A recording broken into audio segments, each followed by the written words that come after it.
Imagine the ideal box, precisely 4 right angles, each one precisely 90 degrees. It has 4 sides of exactly equal length.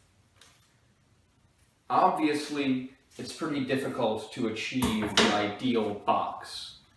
This little real box that I've cut out from the piece of paper will never quite live up to the standard. There's always going to be a little imperfection or a little irregularity or something. Even a computer-generated box is generated much more precisely than this one, but still there are imperfections at the pixel level. How do real boxes and ideal boxes interact, and why does it matter?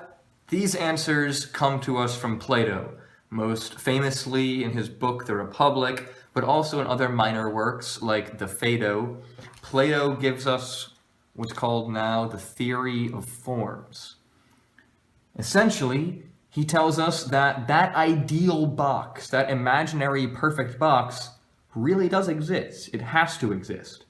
Not in the material world, we can't see it, but substantially in the world of understanding.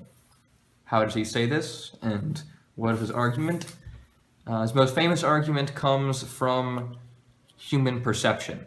We can look at individual objects with different purposes that look relatively different. A cardboard box, a television, and a stamp, and we can see in it the universal concept of a box.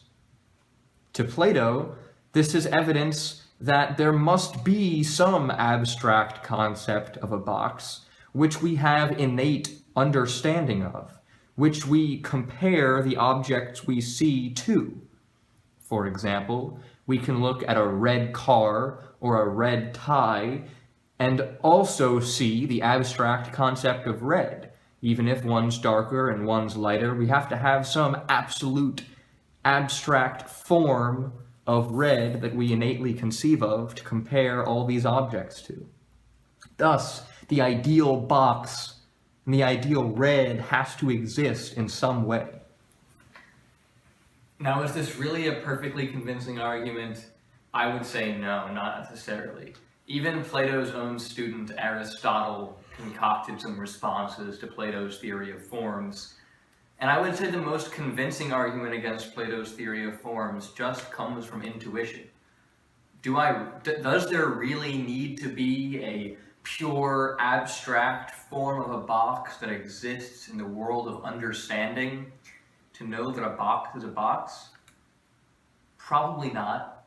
Chances are the idea of a box has just been constructed collectively, and that we, as a society, we all kind of just agreed what a box is, and we just use that as a reference point for determining boxness or non-boxness. Now, does that mean we should just toss out Plato's theory of forms? I would argue no. I would argue that it still opens up some important inquiries, and it still frames our mind and frames our ethics and our goals in important ways.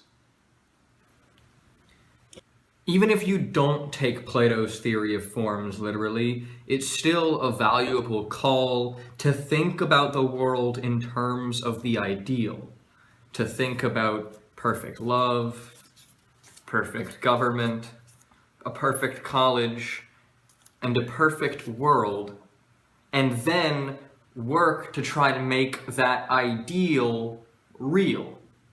Now, this might not seem practical. However, Plato is not an absolute utopian. He understands, ultimately, it may not be possible to make everything perfect, but that's how you should orient yourself when making decisions. Am I getting closer towards the ideal? Like when you cut out 1,000,000 boxes, you're never going to get the perfect 4 90-degree angles with perfect equal sides, but you keep cutting and eventually you're going to get one that's the closest. Plato's theory of forms may not be literally true, or it may, but even if it's not, it's still a valuable call and it should still be given consideration.